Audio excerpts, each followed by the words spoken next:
People of the world, welcome back to What the Funcast, episode 143, released on a normal Tuesday at an almost normal time. Oh my god. Don't call it a comeback, kids, but it's a comeback. It's June 7th. It's like June already. Like June? It is June, and we're already a week into it. It's flying. Right, we are. And joining me is one and only, the man, the myth, the legend, Ahmed. Hello, I'm here, and I'm COVID positive. Congratulations to me. But Hey, BB, what the COVID cast? What's going on, boys? No, luckily, as you can probably tell by my voice, I feel mostly fine. I don't know, maybe I have a little bit of sick voice, but I'll be okay. Fingers crossed. So we're here. Yes, we have I hope. a literal metric ton of news to go through that did not exist last week when we didn't have an episode. It really all happened within this past week. Like, it's officially the season of insanity. So I feel like we should almost get right to it. We are literally in E3 season. So, all right. Spiritual we jumping E3 in? season. Jumping into what we were doing real quick? You want to go first? Sure. I have not played a single video game. That's a lie. I played Hades a little bit. But in terms of new video games, I don't know any of those. I watched Crimes of the Future, which we discussed in our last episode, the whole summer 2022 preview. It was like that weird body horror movie. It was something. It was certainly a motion picture in front of my eyes. Very interesting. If I can't recommend it or not recommend it, it just is. And if you're into body horror, sure, it's a weird trip. I've also been watching, since there's like a ton of TV shows out. I haven't started Stranger Things season 4 yet, but I plan to do that this weekend. I've been catching up on Russian Doll season 2. I'm like 2 episodes away from finishing that. I've caught up on Obi-Wan, the first 3 episodes that have been released. We got episode 4 tomorrow. Very excited about that. Miss Marvel also comes out tomorrow. Premieres tomorrow, the first episode, so that'll be exciting. So Wednesdays will be both Obi-Wan and Miss Marvel for a while. And then The Boys season 3 has dropped. They dropped the first 3 episodes last Friday, and then every subsequent Friday they're going to drop 1 episode at a time. That show is literally bonkers insane. Like, the first 5 minutes, I was genuine, like, jaw on the floor screaming. Like, what the hell? They're, like, you think that they can't get any crazier, and then they do, and it's like, where do you guys come up with this shit? It is insane. And I think I still haven't caught up to Peacemaker yet, but I'm going to do that. And once I finish Russian Doll and Peacemaker, I'm going to jump into Stranger Things. I think I only have like 2 episodes left in that as well. I know that's been out for like forever now, so I'm just trudging through it really slowly. But that is... Wait, what's been out forever? Russian Doll? No, Peacemaker. Oh, Peacemaker. Sorry, yeah. Okay. I heard you say like Stranger Things. I'm like, hold on. Stranger Things been out for like 2 seconds. Yeah, no. Stranger Things is what I will be catching up on this weekend, finally. And I'm excited about it. But yeah. Anyways, nice. What have you been doing? We have been watching all sorts of random stuff. So Lauren's mom was in town. Friend of the show, Tracy, who's not in the chat right now.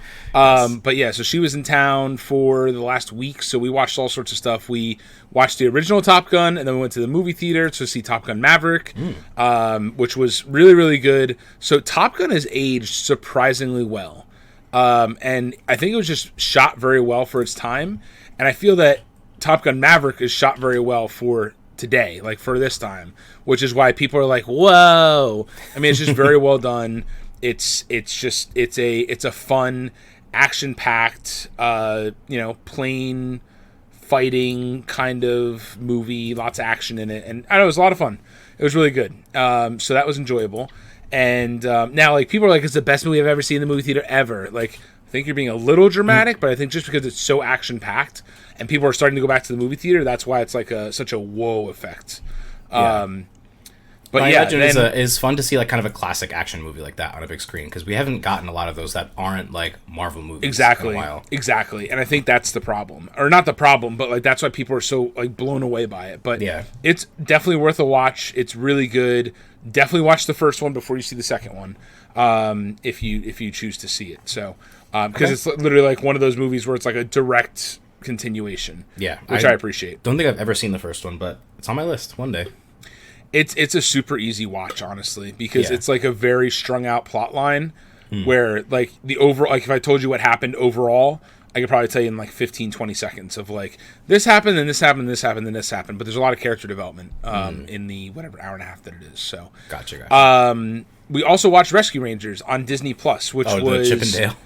Yeah, which was entertaining. So it's Andy Samberg and John Mulaney, which it was really good. It was very like aware of itself. It's a very tongue in cheek, lots of cameos type of movie, live action movie. So I'm here for it. It was something that I don't think Disney has really done in a long time. It was very like Roger Rabbit-esque, where you've got these different characters, like, around. Like, I don't want to spoil them, but there's like some like batshit crazy characters that actually have like a prominent role in the movie, and you're like, what is this character doing here? It's not even like a Disney character. Yeah, I think I know what you're talking about. I've seen things on Twitter, some rumblings. Yeah, it was like absolutely ridiculous. So very cognizant that it's like a very 90s throwback-ish movie. But yeah, it's only an hour and a half, so it's a very quick watch, and it was great. I'm trying to think what else we watched, but either way, I'll look later. I have been going through and playing random games on Game Pass, so Microsoft has me invested. Like, their dream is finally coming true. Where like I've been going to my Xbox before I've gone to my PlayStation lately, and my Switch has been kind of on the back burner a little bit, but I'll get into that in about 3 seconds, maybe 3 minutes. So I tried NHL 22 because I'm like, oh, I liked hockey games when I was younger. Plot twist, I'm still bad at them. Like, it's just now in 3D and a lot better graphics. But I literally like iced around the rink or skated around the rink, just body slamming anyone that had the puck, and that was how I played hockey. So it was fun. That's how hockey is played in real life too. So that's fair. Yeah, it was wild. I was like, Lauren, we got to go see a hockey game. Like, this is amazing. But yeah, so I just body slammed everybody, and I'm pretty sure that's not how you're supposed to play the game. That's how I played it. I tried Sniper Elite 5 as well, which is, I don't know, it's like you walk around, you shoot out these targets. You complete these little missions. It's hard, or I'm bad. Probably a mixture of both. Maybe. And I played a little bit of that, and that was cool. Whatever. Nothing crazy. I played Sniper Elite on Stadia because when I had a Stadia subscription for like a month or whatever, and Google was like, "Here, have it." That was one of the only games that I looked mildly interesting. I tried that, and I was like, "Okay, whatever," and then I moved on. Yeah, it's like it's a video game, and it's free on Game Pass, so why not try it? So, did they have like the X-ray thing where like when you shoot somebody, it like X-rays their whole body? It shows you like what they hit. I could not tell you. I don't remember. Yeah, it's just weird. It like caught me way off guard because, and not to twist the whole conversation of the episode, but just like given like the mass shootings that have been happening. Like, Lauren's mom was actually watching, and she's like, wow, this is like really graphic. And I'm like, yeah, I'm kind of shocked because like if you shoot somebody like in the chest, like as the bullet hits them, like it shows like all the bones and organs that like you hit. Oh. It was just very weird. I was like, that's a little aggressive. Yeah, it was very weird. It was, so you can actually turn that thing off, like the X-ray mode. So I turned that off. It's on by default. But anyway, I was kind of like, this is weird and feels wrong, especially given the state of the events that have been happening and unfolding in the world. So yeah, that's weird. But so then I also tried Pac-Man Museum Plus, which is out on Game Pass as well, and very disappointingly, it is such a bad port of these games. Like they are so much input lag, where I'm like, oh, it's not a big deal. There's a little bit of lag. No, it is unplayable. Some of those games, like where you hit down and there's a solid 3-second lag. So anyway, so that was disappointing. That sucks. Yeah, so I played like a little bit of Pac-Man, which played fine, and then I played like the other games, and they were horrible. I have some breaking news. I have finally gotten every fish in Animal Crossing. So congratulations! I know you guys have all been waiting for this moment. Thank you. You're far too kind. But yeah, so Tracy has been on the Animal Crossing wagon, and her island is looking quite dapper. And so Lauren and I were playing along. Yeah, we were playing along with her. So we had like literally harken back to the early days of the pandemic. We were up until like almost 2:00 one night just playing Animal Crossing, just doing random stuff. Like everyone's doing their own shit, like I'm trying to catch fish, Lauren's catching fish, and Tracy's just like redoing her island and terraforming and all that stuff. So yeah. But yeah, so I got back into Animal Crossing a little bit there, and it's like still such a fun game. Yeah. It's very relaxing. So I haven't mustered up the courage to go and try to get every bug just yet. Excuse me, because I know that there's like a ton of them that I don't have. So anyway, that's that. I feel like the bugs are so much easier to find than the fish. So Lauren has been trying to catch one bug, some stag. I forget the name of it, like a giraffe stag or something like that. And she the ones that only appears on trees. For those, I literally, I don't remember what I did. I think it was like in the middle of terraforming, and I just put only 5 trees on my island, and I just kept circling back until it spawned. It was a whole thing. Yeah. Yeah, I think they're coconut tree ones. I have to check with her. But anyway. That's what it was. Yes, because I only have like the 5 coconut trees on my island, so I just kept like circling back until they spawned. That's what it was. Oh my god! So she's been doing that. She's been doing laps around her whole island to all the coconut trees she has. Anyway, it sounds miserable. I played a little bit more Rogue Legacy 2, and I think I beat the 3rd boss now. So I'm making my way through that. That game is a lot of fun. Everybody should play that game. So, I will do it when it's on Game Pass. Yeah, no, you won't. Damn, so okay. Justin is saying that the X-Ray Slow-Mo is the signature of the Elite Sniper series. So that is interesting to know. So, okay, so that's kind of what I figured. But either way, it's still kind of weird. But if that's their brand, then that's their brand, I guess. I built the Tall Neck Horizon Forbidden West Lego. Oh, nice. So it was really cool. Really cool build. And it's, I don't know, I'll post a picture at some point on our social medias, but it's like, I don't know, maybe a foot and a little bit tall, and it's got like a little Aloy figurine, and it's got a giant tall neck, and it's got like a little watcher. Well, they're watchers. Yeah, they're watchers, the little guys. So it's really cool. Anyway, nice. So that was all the things that I got to do while I was off for the week. So, and I'm sure there's other stuff that I'm forgetting. So, all right, let's jump into the news. We've wasted 10 minutes already talking about just what we've been doing. Wasted. And you guys don't care about us. You care about the news. So, let's jump into it. Let's jump into it. So let's move into the hot news for entertainment. All right. So don't forget, Miss Marvel premieres tomorrow and midnight if you're on the West Coast, like Ahmed just said. I'm super excited for the show. Ahmed, I'd imagine you're super excited for the show. I'm very excited. Since we've talked about it. Yeah, so this will be really cool. And I've seen there's been clips and additional trailers that have come out, and I've purposely not watched them because I'm really excited. And then there's this character from this one movie is confirmed in Miss Marvel, and I'm like, delete. I don't want to see it. Please let me be surprised. Yeah. But I will say, while scanning for news for this for tonight, I saw an article that was like a review of the premiere or whatever, and it looked to be very stellar. I didn't read anything about it. I just read the tagline, and it was off to a stellar start or something. And I'm like, great, cool, into it. So I'm excited. Interesting. Maybe I'll look up the review. You're like, maybe I want to read it. While you do that, Morbius is a joke. So this one comes from IGN. So if you haven't heard, Morbius was re-released in theaters because an exec at Sony saw that it was trending in the meme world and was like, "Oh, people love it. People want to see it again."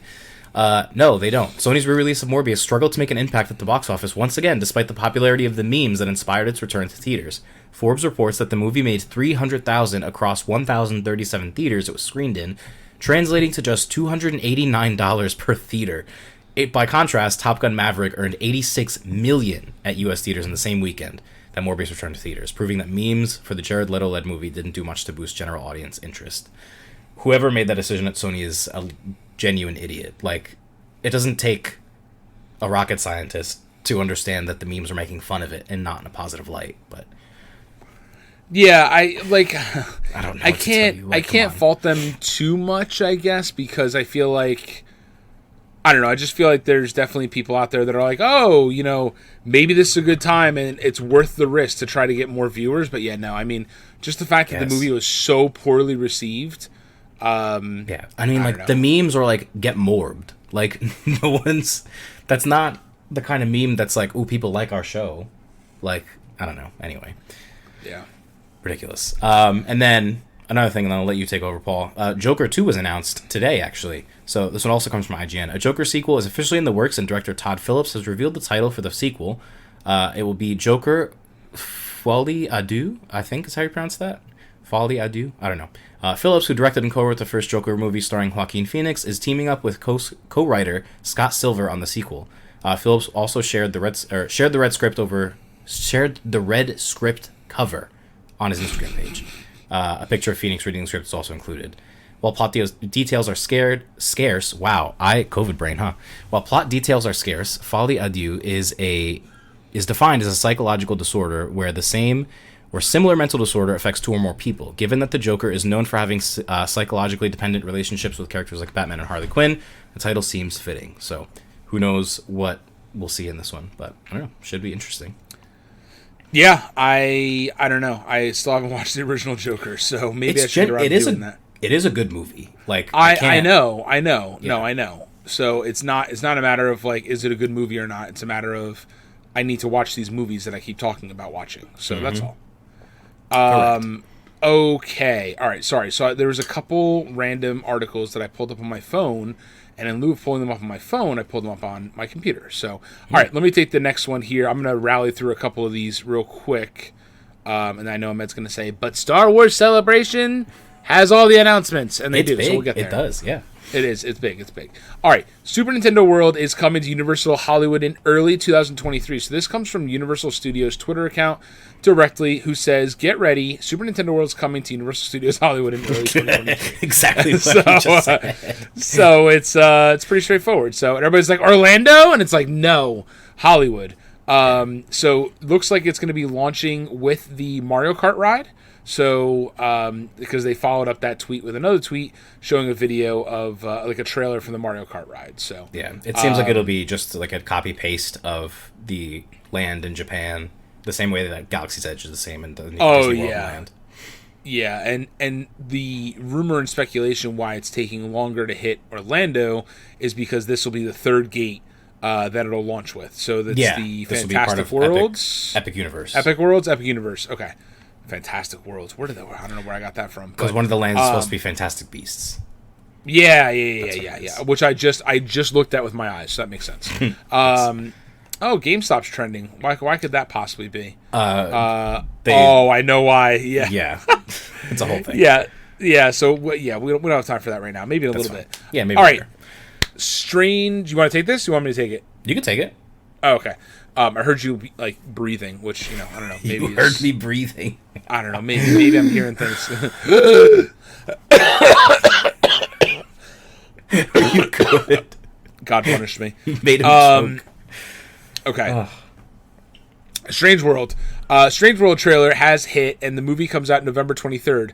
What is Strange World, you ask? Well, Strange World is Disney Animated Studios' next motion picture coming out this fall.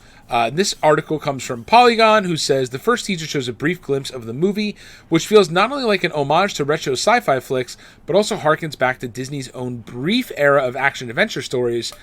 Strange World follows a dysfunctional family of explorers, one of whom is voiced by Jake Gyllenhaal, who find themselves facing their most dangerous and crucial mission yet. In the trailer, they explore a funky-looking planet while running into all the dangers and perils across it. Gyllenhaal's character, Searcher Clade, is the son of a famous explorer, but he calls himself a farmer and doesn't seem to be too keen on all the exploration part of this mission. The movie comes from Ryan the Last Dragon's Don Hall and Q Win. I think it's, so something like that. It's Win. Q New Win. It's Win. There you go. Okay. Believe me for once. I know I butcher everybody's name, but, you're on this one. So why do I feel like Awkwafina was a voice in this trailer? There's a ton of voices in this trailer. There are, and I didn't recognize Jake Gyllenhaal's until I read that it was him. I'm like, oh yes, that's how I know it, but I didn't recognize the other ones. Yeah, Alan Tudyk. What is that? It?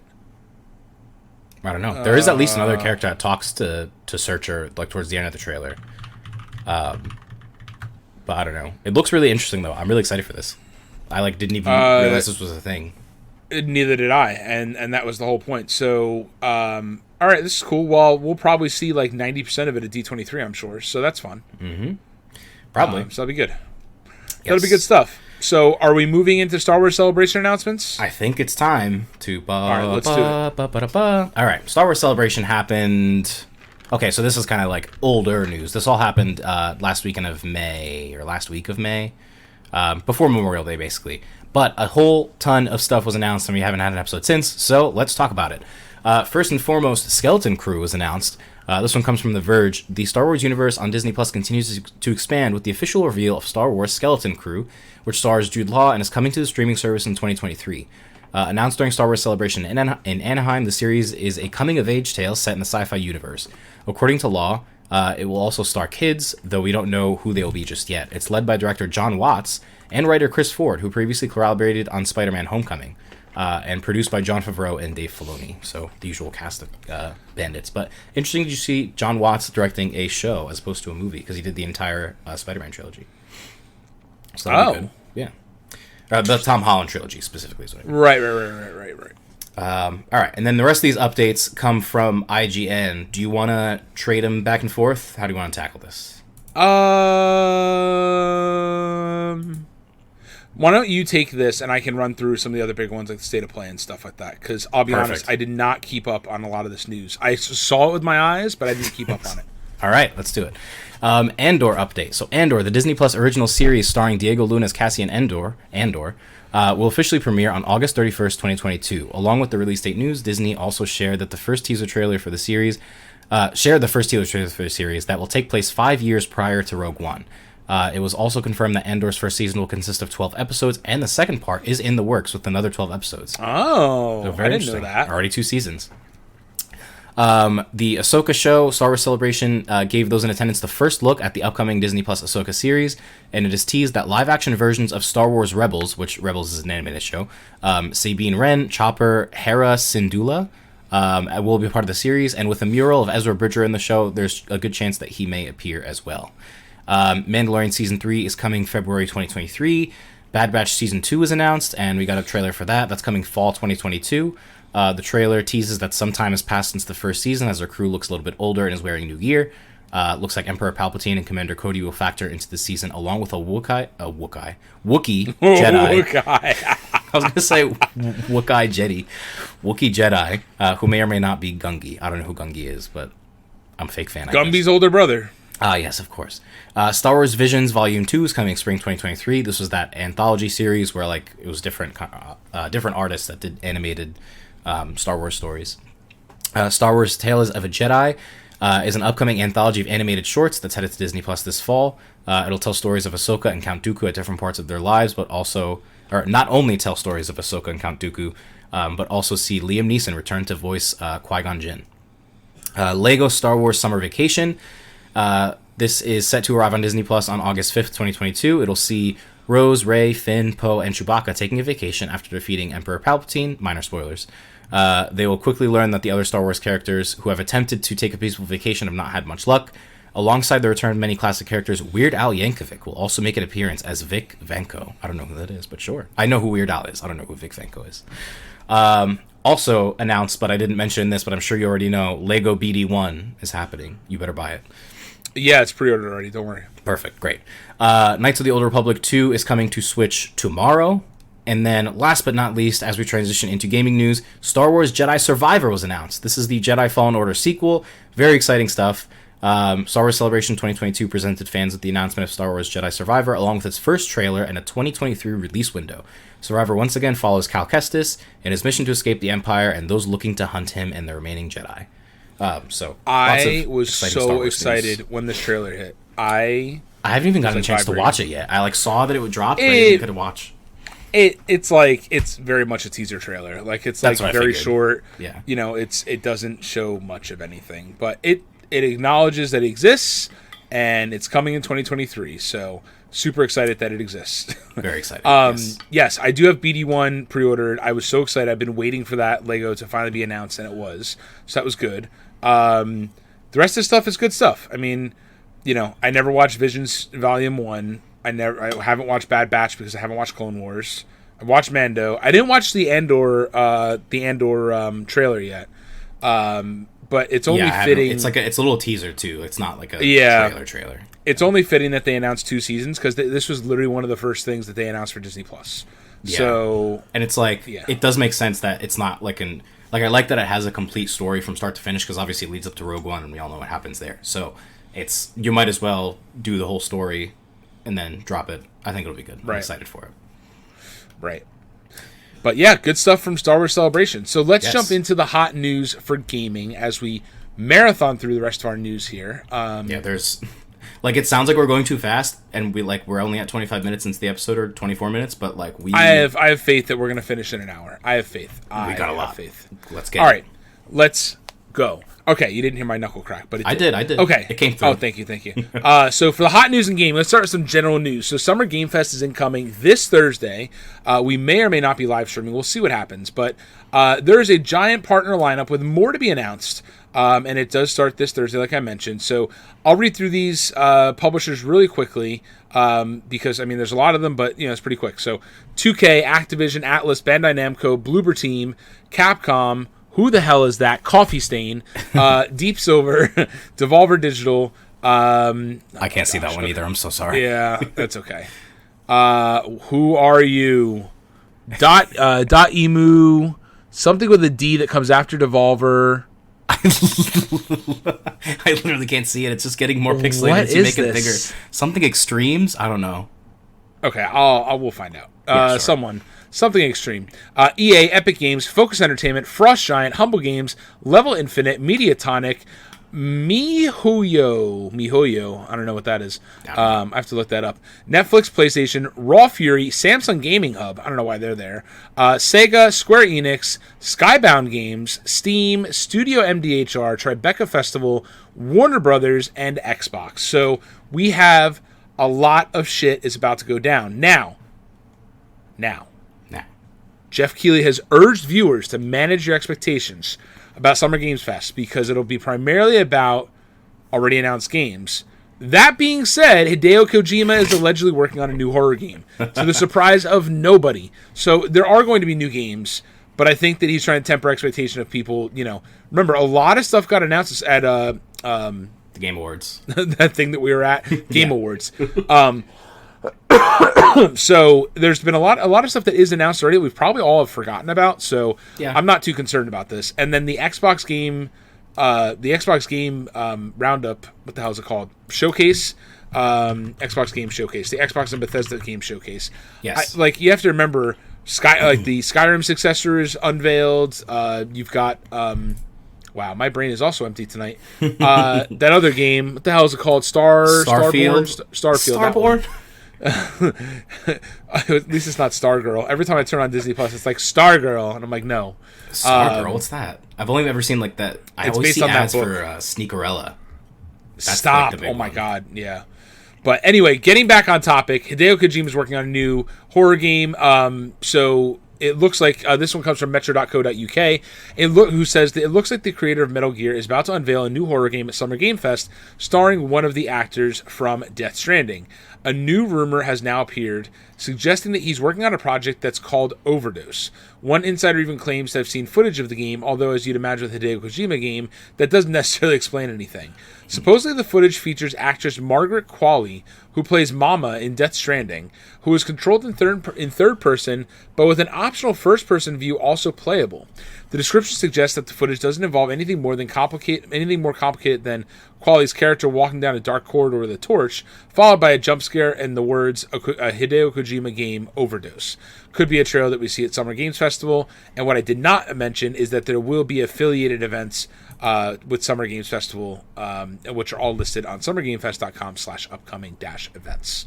So, yes. So it's basically exciting. So starting on June 9th, this Thursday, we got obviously the Summer Games Fest that kicks it off. There's a Devolver Digital event that same day, and then the next day on June 10th is Netflix Geeked Week. And then also on June 10th is Tribeca Game Spotlight. June 12th, we have the Xbox Bethesda Games Showcase at 1 p.m. Followed by the PC Gaming Show presented by PC Gamer. And then finally on June 13th is the Capcom Showcase. So this is essentially your de facto E3 lineup. We already had the PlayStation State of Play, which we'll talk about later in this episode. And Nintendo will likely announce whatever, if they have anything, they'll announce it, a day before and be like, surprise, we have an event coming up tomorrow. Literally. So we'll see when that happens. But they're not an official Summer Game Fest partner, so who knows if they'll do anything at all during this time or if they'll just wait until like August. What we should really do is we should really be streaming the Xbox Games Showcase. If you're feeling up to it, hopefully you're good.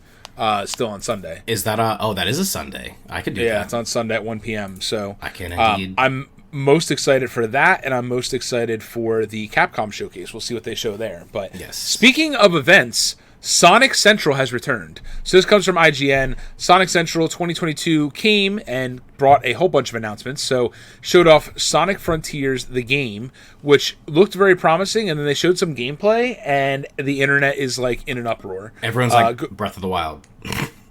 Well, yeah, but everybody's like, it looks way too open. Like, it doesn't look organic. Like, it needs to be redone. It's too much of an open world and not filled enough. Like, everybody's complaining about everything. So the internet is the internet. And they announced Sonic Frontiers Prologue, which is an animated special, which is a new animated prologue for Sonic Frontiers featuring Knuckles. Was teased but not shown. Sega promises the prologue will be fully revealed ahead of Sonic Frontiers' release. Then instead of Metroid Prime, we got Sonic Prime, which is a Netflix series, and showed off the first footage from Sonic Prime, which is a 3D animated show coming to Netflix. And it's a very, very short clip of Shadow rolling into action was seen, but nothing more than that. Then there is this was previously announced, but there is shown here. Sonic Origins, a new trailer was shown for it, which showcased the new remastered versions of Sonic the Hedgehog 1, 2, 3, and Knuckles, and Sonic CD. Sonic skins are coming to Fall Guys, and Sonic 2 is coming to Blu-ray on August 9th, but it's already on Paramount Plus. Really? I'm like 99% sure that it is. I saw ads for it. Fact check you right now. Sonic 2 Paramount Plus. Come on, Google, you can do it. Yeah, it's on there right now. Anyway, I gotta open up Paramount Plus more often. You should. I don't know if Sonic 1's on there. Have you seen Sonic 1, the movie? Yeah. Yeah, so watch Sonic 2. So, go crazy. Top Gun 1 is on Paramount Plus. Oh, true. I forgot. That is a Paramount film. Yeah, so that's interesting. So, let me see. Because I almost bought Sonic the Hedgehog, so I was like, I want to see this. And actually, it's still in the theaters, too, but it's on Paramount Plus. Holy shit. Okay, well, that's good to know. They dropped it very quick. Yeah, they really did. I'm going to add it to my list. I don't know what that does, but... Oh, speaking of really quick, Doctor Strange Multiverse of Madness is coming to Disney Plus in like 2 weeks, which is shocking to me as well. I thought I saw that in the news. Did it not make it? It did not make it to what? I didn't see it on the hot news. Anyway, I don't know. We didn't include it in the hot news. My bad. But yeah, it's coming to Disney Plus in like the next 2 weeks or something. Yeah, which was wild because I thought for sure it would have been a little bit longer, and here we are. And they were like, month and a half, that's enough. Like, they made enough money. We're good, which is crazy. But good for them. Well, they made a ton of money, so that's fine. Yes. All right, and then last but not least for the general news before we jump into PlayStation's State of Play, Resident Evil 8 was announced for macOS, which is... So we were talking about this before we started the episode, but it's really funny because like every year at these WWDC events, Apple's like, Mac is for games, and then they announce like one game, and then, there's like a million other games that aren't on there, but, I'm happy for them, regardless, because apparently your MacBook Air with M2 can run this game in 1080p, so... This one comes from mobilesyrup.com. Capcom confirmed that Resident Evil Village will be coming to Mac later this year. The announcement came during Apple's 2022 WWDC keynote, in which the tech giant was touting the power of its Apple Silicon. Apple claims the processor has changed everything when it comes to gaming on Mac, which they always do, and to demonstrate that, the company brought out Masaru Ijuin, Capcom's Advanced Technical Research Division manager. According to Ijuin, Apple Silicon has allowed Capcom to render amazing high-resolution visuals for Village. On a MacBook Air M2, users will be able to play the game in 1080p, while on a Mac Studio, it'll support 4K resolution. So that's actually kind of impressive, given that my MacBook Air that I have for work from 2019 will choke when I have Zoom open and Slack at the same time. Like, it literally freezes up. So, I don't know. We'll see. The M1 MacBook Airs are, like, substantially better. I think Logan's got one, and he's sung its praises. So, the Intel MacBook Airs are, like, nothing anymore. Yeah. And they actually redesigned the MacBook Air, too, which actually looks really nice now. It looks like the 16-inch MacBook Pro. Yes. Just in a MacBook Air form. Literally, as soon as it was announced, I jumped into my work Slack, and I was like, yo, when can I get my hands on one of these? Because mine doesn't allow me to do my meetings right. Like, one time it literally froze and, like, crashed out of Zoom, and I had to come back and be like, sorry that I was in the middle of a presentation, my Zoom crashed. And like, just get a MacBook Pro. MacBook Pro, any MacBook Pro is going to be better than Will my work pay for it? If so, then sure. Well, yeah, that's what I'm saying. So do that. All right. All right. State of play time. Let's do this. Ready? Ready, Freddy. All right. We can slow it down now. We have like genuine a lot of time now. Like I've got a couple more things. So we'll run through some stuff. So this all comes from Polygon, who recaps this June 2022 State of Play. And it opened up with Resident Evil 4 Remake, which was announced. Act surprised, because this is the worst kept secret probably in history. So This is coming out March 23rd, 2023. It has been rumored and all but confirmed for the longest time. Now, this came as a shocker to me, but Spider-Man Remastered is coming to PC on August 12th, and Miles Morales is not far behind. It wasn't part of the show, but it was a statement after the fact that I think Miles Morales was coming like in the fall for PC as well. Yeah, which is really interesting because I remember there was a tweet from like 2018 or 2019 where Insomniac Games was like, no, it'll never be ported to any other system. It is totally exclusive to the PlayStation, Sony Publishing, whatever. Alas. Yeah, I guess it is Sony Publishing on PC, but you know what I mean. Right. It was a tweet. I think Wario64 like retweeted it, or Jeff Grubb or somebody, and it was like, I said some stupid stuff in 2020 as well, or something like that, or 2017. But yeah, so and then someone sawed their PS4 Pro Spider-Man edition in half because they announced that Spider-Man was coming to PC. I don't know, because the internet is full of crazy people. People are so strange. Yeah, they probably owned it physically, and it was just like for clicks, for retweets or whatever. Owned it physically. I mean, owned it digitally. It was a PlayStation that got sawed in half. Anyway. Oh, the PlayStation? I thought you said the disc. The system, the PS4 Pro. What the hell? Yeah, I don't know. People are crazy. It's he like got a table saw and like pushed it through, and I'm like, okay, that's a little aggressive, but sure. Thank you. And now he's making the rounds, so I guess $400 well spent. All right. Horizon Forbidden West is getting an update and adding new game plus, improved performance mode, new weapons, and ultra hard difficulty because I haven't even gotten through normal, and the ability to reset your skill points, etc. I'm rubbing off on you. I'm sorry. I know, it's okay. Horizon Call of the Mountain for PSVR 2 was shown off a little bit more, as well as confirmation. I think it got left out of this, but there's confirmation that No Man's Sky VR is coming to PSVR 2, and Resident Evil Village is getting a VR mode on PSVR 2. Yes. And there's going to be a... No, you're good. And there's going to be a Resident Evil 4 VR mode being developed for PSVR 2 as well. So, some pretty cool stuff for PSVR 2. So, that's good. The Callisto Protocol trailer was shown off. That's coming December 2nd. Looks a lot like Dead Space. Not in my realm because it's scary. So, goodbye. Roller Drome was shown off, which looks like a roller skating battle kind of game. It looks pretty cool. That comes out in August. Eternites...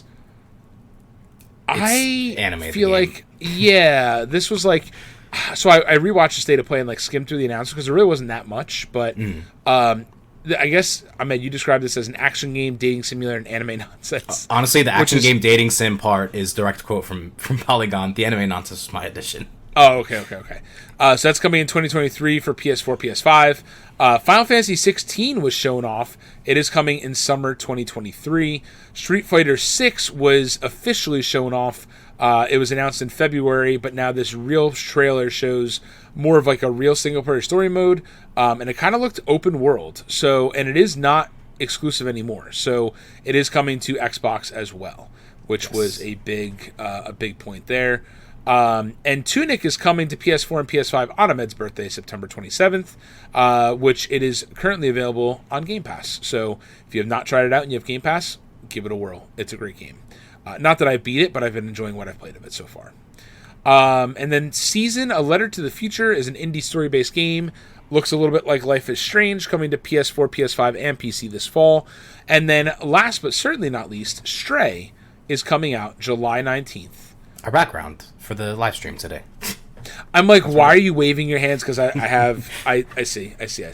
I got Twitch down here, and then I've got you up here, then I got Audacity down here, and the dock. Anyway, that's why my eyes are always like chameleon looking. But it is coming July 19th, but it's also coming to PS Plus Premium and Extra. So like the two upper tiers of PS Plus. Yes, I forgot to mention that. So it will be coming on day one for free on which day is really one. exciting. So don't call it a Game Pass killer. However, Stray is coming. I know. I'm down to be a cyberpunk cat. Honestly, it sounds directly up my alley. It really is. Screw the bartending part. I'm a cyberpunk cat. Hell yeah. And then in some other exciting news, the June PlayStation Plus games were announced for obviously starting today, June 7th, from GameSpot. and they'll be available until July 5th, and that includes God of War, the 2015, I believe, if memory serves me right, remake. 2016. 2016? One of those. Sure. That's fine. I believe you. God of War. Gow. 2018. Anyways. Oh, anyway. Whatever. 2015, it so much 2016. It really feels like. But I guess when you think about it, it's 2022. That is 4 years ago.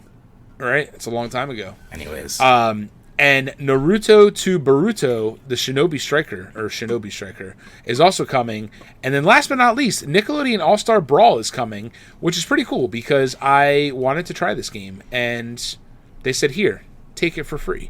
And now it's getting voice acting. Hell yeah, that was my other article. Yeah. So this comes from IGN, who says, today Nickelodeon All-Star Brawl received a significant update that adds voice acting and items to the game.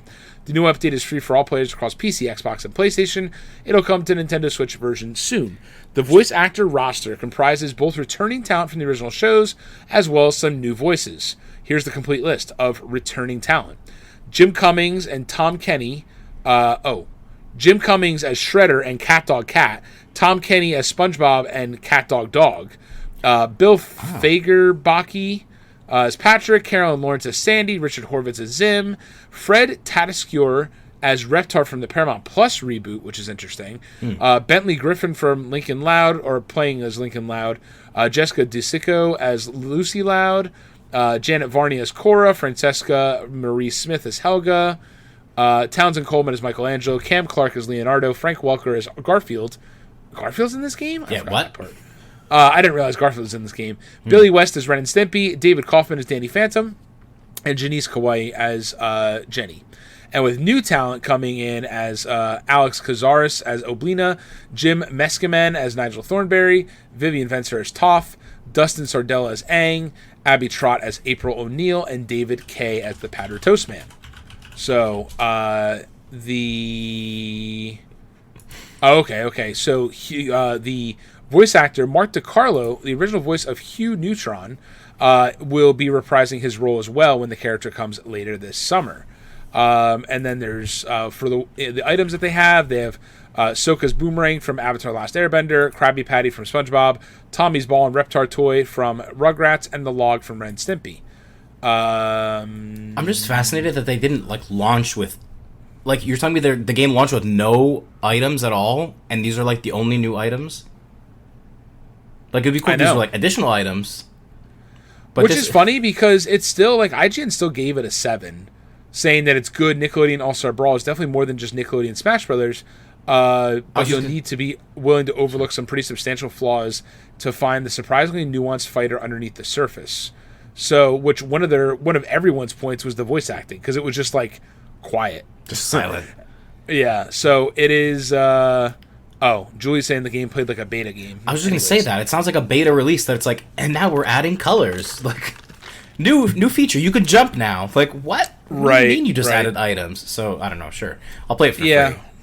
Well, yeah, and it's funny. It's been $20. I'm and it paid off finally. Yeah. Mm-hmm. Finally, I didn't buy something, and now I get it for free. That's what I'm telling you. Rogue Legacy 2. When it comes to Game Pass, then you'll realize. Oh my goodness! Oh my goodness! Oh my goodness! I have 20 hours into that game, so it was worth the $20 that I paid for it. It's okay. I'll survive. Fair. It's $1 an hour. Yeah, exactly. Thank you. Speaking of Game Pass, we got some new games. Yeah, June Game Pass updates. So, a bunch of these are already out already. So, For Honor Marching Fire Edition is out on cloud, console, and PC as of June 1st. Ninja Gaiden Master Collection, console and PC on June 2nd. This one has been on my to-buy list for a while. I'm glad that I waited because now it's free. And then coming today, actually, Assassin's Creed Origins, cloud, console, and PC. Chorus, which lovingly known as Chorvs on the internet because of the title. The U looks like a V. Anyway, cloud, console, and PC. Disc Room, coming cloud, console, and PC also today. This is a 2089 and a giant... The year is 2089 and a giant disc has appeared in orbit of Jupiter. Step into the oversized spacesuit of a brave scientist and explore his sprawling intergalactic slaughterhouse. Don't be afraid to die a little. Interesting. Oh, it's a roguelite. Your next run is just a button press away. I see. Not that we need any more of those. Space Lines from the Far Out coming to console and PC also today. This is a day one release. This just came out today. So Spacelines is a far-out roguelike co-op management game about airlines in space featuring unlockable spaceships, upgrades, and character customizations, randomly generated challenges, trips, and itineraries, and a generous serving of 60s space-age flair and jazz. This looks interesting. All right.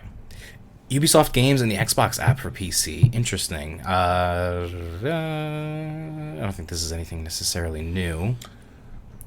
And then there's some DLC. Age of Empires 3 Definitive Edition is getting the Knights of the Mediterranean DLC. Microsoft Flight Simulator Top Gun Maverick expansion also available now. No Man's Sky Leviathan expansion available now. And Sea of Thieves Lost Sands Adventure available on June 9th. So on Thursday. Let's see. I don't think there's anything. Did you mention the FPS boost that Assassin's Creed Origins is getting? No, I did not. It's not even mentioned here in this article.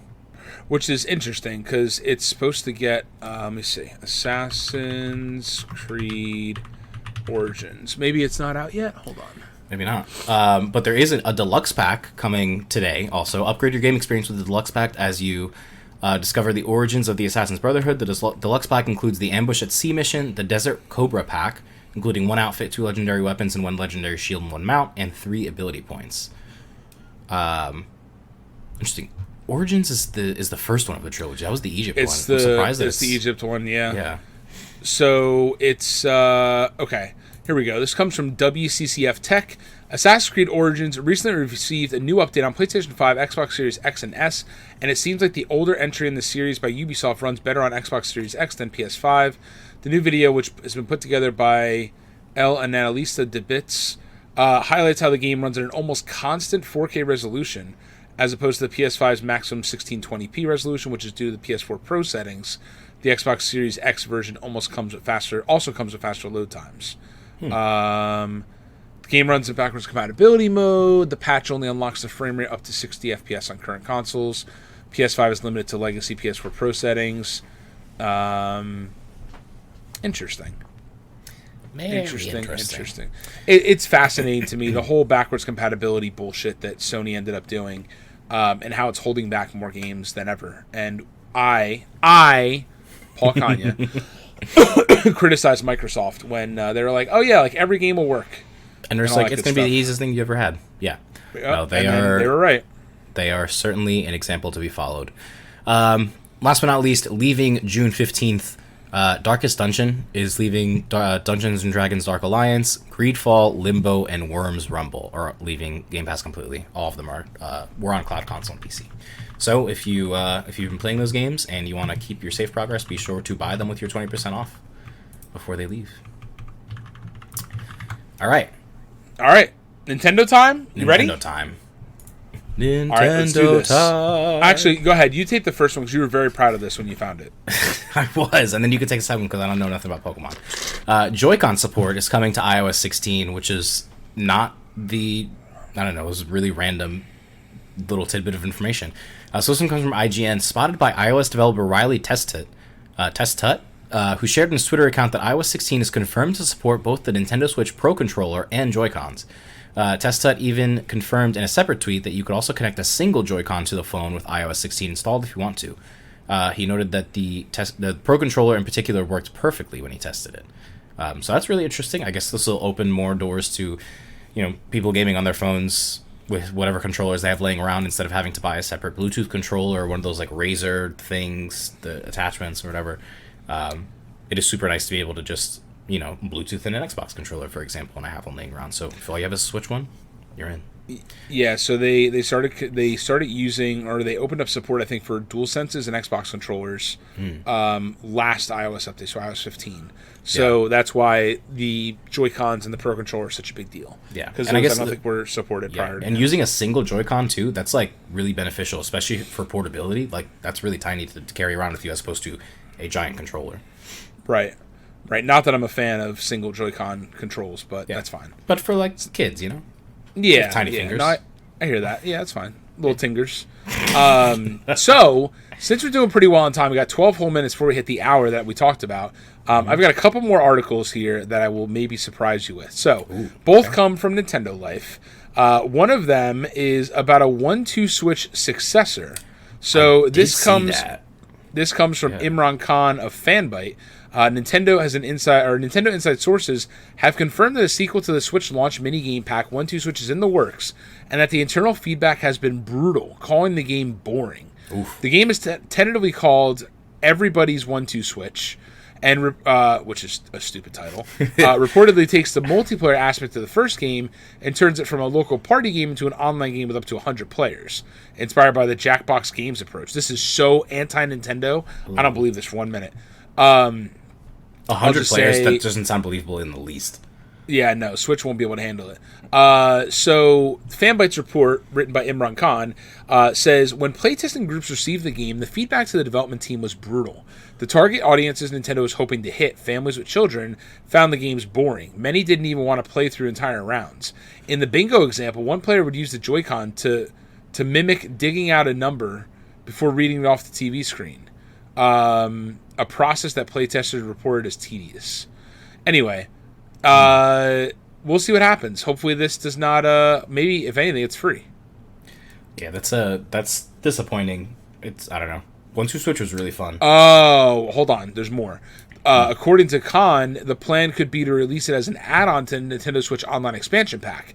The quality might matter less, sources argue, if no one is actually paying anything extra for it. He says, there's always a possibility that it might be shelved, but Khan sources do not believe that'll happen. There's still optimism about the game. Khan says the team is doing their best to respond to feedback.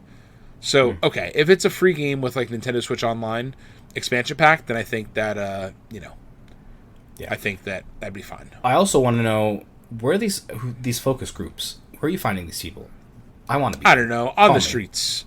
Call me. Nintendo. Call me maybe. Nintendo. Hello. All right. Now, one more thing before I get to Pokemans.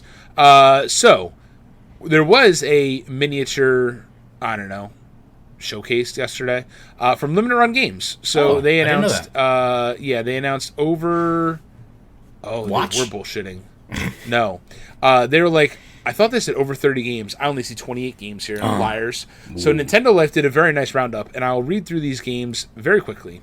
So a bunch of new games coming out in physical form via Limited Run Games. So A Boy and His Blob, the Retro Collection, is coming to Switch, which has the Game Boy and the NES versions of the games included on a cartridge for Switch. American Hero is currently up for pre-order, which is like an FMV for Switch, which is like, it just looks ridiculous. So some of these games are so stupid. It's just like they've made an audience for some of these stupid ass games like that. Like if you look up American Hero, it's literally an FMV that I don't even consider it a game, but whatever. People buy it, so that's why they keep making more. Sometimes it's not about the game; it's about literally the collectible, the spirit. Bats, the Bloodsucker Anti-Terror Squad is coming to Switch. Bill and Ted's Excellent Retro Collection is coming to Switch. Blade Runner Enhanced Edition is coming to Switch. Blossom Tales 2 is getting a physical version as the game also releases in August on Switch. I'm excited for this one. Justin, I believe you will be as well. Death Wish is coming to Switch. Dononpachi Resurrection is coming to Switch. Doom Eternal is getting a physical release through Limited Run Games, which I thought was pretty big because that never got a physical release. It was only a digital release. That is coming to Switch. Enclave is coming to Switch. Espaluda? What? 2. I don't know what that is. Espgaluda. Espaluda. I'm going to say Espaluda. Yeah. 2 is coming to Switch. Frogun is coming to Switch. Garden Story, which is that game that was in one of the Nintendo Directs where he plays like a grape, is coming to Switch. I do remember that. Yeah, Glover is getting a reproduction cartridge on Nintendo 64, which I thought was getting ported to Switch, so boo to that. Go-Go Coco Polo is coming to Nintendo 3DS as apparently the official last game coming to the 3DS. And there's actually a second, I think a successor that was also announced. Maybe that's why they don't have all the games here. Maybe there's other games that are being left out. But anyway, Go-Go Coco Polo and the sequel are both getting released on Nintendo 3DS. Konami Arcade Classics Anniversary Collection is coming to Switch. Lunark is coming to Switch. Plumbers Don't Wear Ties, the Definitive Edition, is coming to Switch. This was announced last Limited Run Games E3. Limited Run Games 3, LRG3 is what they call it. And it's like a romantic, not a porn, but it seems like it's something. A dating sim? So, yeah, not even a dating sim. It's an FMV, and it's I don't know. It's weird. A love story. Yeah, a very romantic love story. It's a port from the FMV from the 3DO, the old system. Power Slave Exhumed is coming to Switch. Rendering Rager R2 is coming to Switch, and also a reproduction cartridge for Super Nintendo. River City Girls 2 is coming to Switch. Okay, I see what happened here. This is all Switch-centric games, so that's fine. You don't need to worry about Xbox or PlayStation 4. River City Girls 2 is coming to Switch, which I believe is also coming later this year. I forgot if they actually announced... No, they did not. They didn't announce a date for that yet. Shadowrun Trilogy is coming to Switch. Skeletak is coming to Switch. Let me just shut up. They're all coming to Switch. Now that I'm on number 23. Spider Swords, which is a new game from WayForward, which I actually have to look. Spider dinosaurs? They are. They're like, yeah, it actually looks pretty cool. Spider Sword, yeah, that just got announced in March. So, inspired by classic action games with a dash of Saturday morning cartoons thrown in for a good measure, Spider Sword is an original game from WayForward, the team behind Contra 4. It pits you and one other player, if you'd like, against Spider Swords, which are man-eating mutant spider dinosaurs. So, it looks pretty neat. Sure. We talked about this earlier, but Star Wars Knights of the Old Republic 2 is getting a physical release. Tetris Effect Connected is getting a physical release. I will be buying this because Tetris is my middle name. Paul Tetris Kanya. Undermine is coming to Switch and PS4. And last but not least, Teenage Mutant Ninja Turtles Shredder's Revenge is coming to Switch via Limited Run Games as well. So one thing to note about Shredder's Revenge, pretty cool stuff. Way back in the day, back in the easier times, when you bought one of the Teenage Mutant Ninja Turtles games, it would come with a coupon for a free pizza from Pizza Hut. And they're going to be partnering up with Pizza Hut to offer something similar, like when you purchase Teenage Mutant Ninja Turtles game from Limited Run Games. So that's cute. I don't know the exact, it's like a literal personal pan pizza. It's probably going to be like a $10 like Grubhub or DoorDash code or something. Yeah, try like $5, but okay. Yeah, or sure, whatever. Yeah, it's gonna be like minimal dollars. So I got to see where that was. I don't see it on the page that they put up here yet. So we'll have to see. And then that is it. All right, let's get into Pokemon, and then we are wrapping up in under an hour. Amazing. Let's do it. All right, Pokemon Scarlet and Pokemon Violet got a new trailer. This one comes from Kotaku, who says the games are out for Nintendo Switch in November, on November 18th specifically. There's a new trailer featuring something entirely new for the series. Not one, but two professors. First announced in February, Scarlet and Violet are the next mainline mainline Pokemon series entries in Game Freak's enormously popular series, and the first since 2019's Sword and Shield. These are to be the first ever open world Pokemon games in the franchise, with confirmation today that players will be able to approach the game in their own order. We're told that you'll be able to experience a world you're free to explore at your leisure, not in an order dictated by the story. Scarlet and Violet also appear to feature 4-player co-op. In the trailer, one NPC says, if you connect with friends, you can head out on adventures together, up to 4 of you at a time. So this just proves out that Pokemon Legends Arceus was a test flight for mainline Pokemon. This is me now talking, not Kotaku. Was testing out major ideas to incorporate in mainline Pokemon games. So good stuff there. Yeah, very exciting. I won't be playing it, but I have to go. I need to play more Pokemon games in general. I need to put in the time. And I know it'll suck me in once I put in the time, but I just haven't put in the time, so I should probably do that. Yes. That's like me with every game that I own. I'm always like, I should play this, and I'm like, ugh. But then I have to restart a whole new story, and then every game when you start, games are just so overwhelming nowadays. Now that we have some minutes to chat, games are so overwhelming because you start a new game and it's like, use these ability points to unlock these skill points and then level up your things. And I'm like, what? Can you just give me one simple task? Literally. Why does everything have to be so complicated and so in-depth? I don't want to know about your runes and your, robles and whatever the hell else currencies are in the game. I agree. It's stressful. I agree with you. Depth is good in some games, but some games, it's okay to be simple. Hear ye, game developers. Make games short and simple again. And that's my platform. I was going to say, are you running? Yes. There you go. Oh my gosh. All right. Any final words? Any last words? No, I am super excited for the coming weeks. It's going to be lots of news, and it's going to be good stuff. So I will be even more excited when Nintendo announces their Nintendo Direct.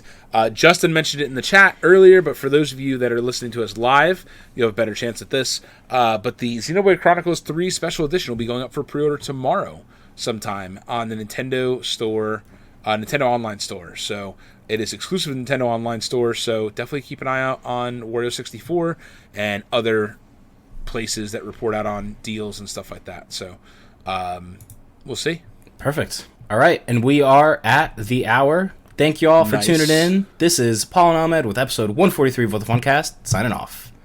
Peace!